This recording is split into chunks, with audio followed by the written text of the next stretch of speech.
Hola, ¿qué tal? Mi nombre es Claudia Matute y en esta ocasión quiero que a través de este video podamos explorar un poco acerca de lo que es la evaluación institucional, distinguiendo por supuesto que la evaluación se puede dar dependiendo de diferentes puntos de vista, como lo es tres casos en específico, de acuerdo a sus funciones, de acuerdo a su temporalización y de acuerdo a los agentes.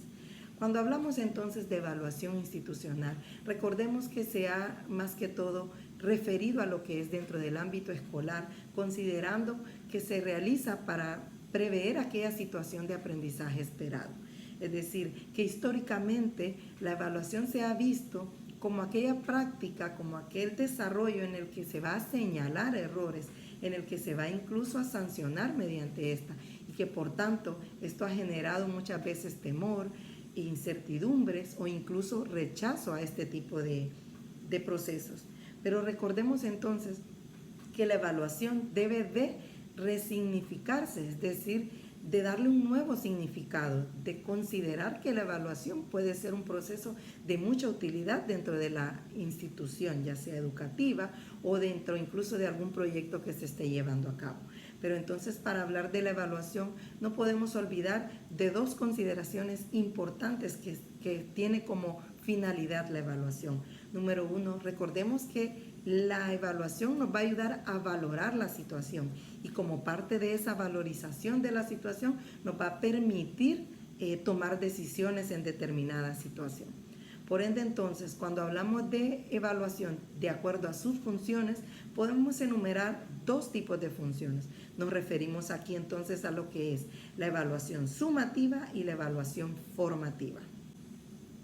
Cuando hablamos entonces de lo que es la evaluación sumativa, nos referimos a aquella evaluación, valga la redundancia, en la que la práctica ha finalizado o por lo menos una parte de ella ha finalizado. ¿Y qué logramos con esta o cuál es su objetivo? Pretende pues medir si los resultados son los esperados con los objetivos que teníamos previstos en determinado momento. Es decir, que nos va a determinar en qué medida nuestros logros han sido alcanzados y sobre todo si han sido de acuerdo a lo que nosotros habíamos planificado.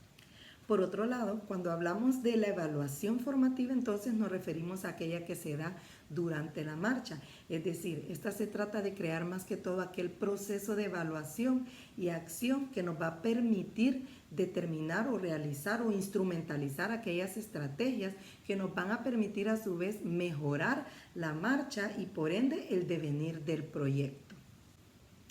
Bien, entonces del mismo modo en el que la evaluación puede distinguirse de acuerdo a sus funciones, también podemos decir que la evaluación se puede diferenciar dependiendo en el momento en el que se realiza. Y aquí hablamos entonces de lo que es la temporalización. Si hablamos de temporalización podemos distinguir tres momentos, es decir, la evaluación inicial, la evaluación procesual y la evaluación final.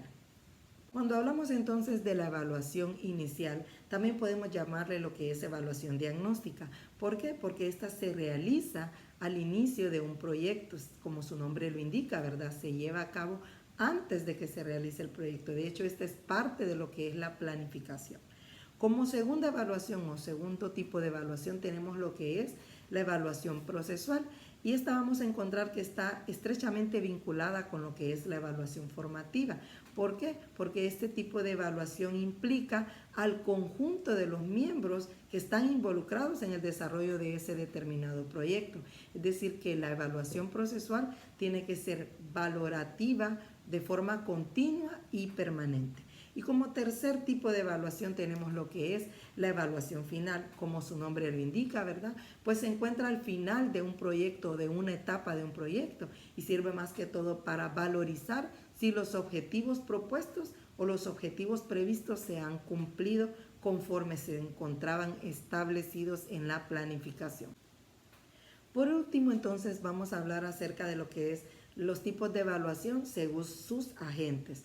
Cuando hablamos de agentes, entonces nos referimos a aquellas personas que están involucradas en el proceso de evaluación, que si bien pueden ser aquellas personas que están dentro de la acción del proyecto o incluso aquellas personas que aunque están relacionadas con el proyecto no influyeron directamente en la realización de este proyecto. Por tanto, aquí podemos tener entonces tres tipos de evaluación. Hablamos aquí entonces de lo que es la autoevaluación, la coevaluación y la heteroevaluación. Cuando hablamos entonces de lo que es la autoevaluación, como su nombre lo indica, implica, ¿verdad?, evaluarse uno mismo. Es decir, aquí el agente y el objeto se evalúan correspondientemente. Este tipo de evaluación es crucial para el desarrollo y el crecimiento profesional, porque es el propio individuo quien valora y toma decisiones sobre su práctica. Como segundo tipo de evaluación tenemos entonces lo que es la coevaluación. Cuando hablamos de coevaluación implica evaluarse mutuamente.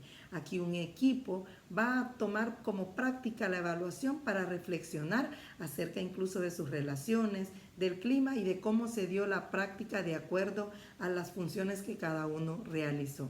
Y como tercer y último tipo de evaluación tenemos lo que es la heteroevaluación, y esta consiste en que otra persona va a evaluar a la persona. ¿Qué quiere decir esto? Que vamos a ser vistos desde una mirada ajena, desde la mirada de otros. Estas personas que como no están relacionadas directamente con el proceso del proyecto, van a poder observar de mejor forma la situación y por ende dar una mejor opinión acerca de la situación y de las estrategias que se pueden llegar a realizar, y con una mirada un poco más objetiva porque no son parte del proceso. En resumen, podríamos decir entonces que la evaluación debe de ser fruto de una decisión y de una intención institucional. Todos los procesos de evaluación son necesarios en cualquier proceso de aprendizaje y por tanto cada institución debe de asumir una cultura evaluativa como parte de una práctica de aprendizaje y sobre todo de crecimiento institucional. Muchas gracias por haber observado este video y espero que esta información sea de mucha utilidad. Hasta la próxima.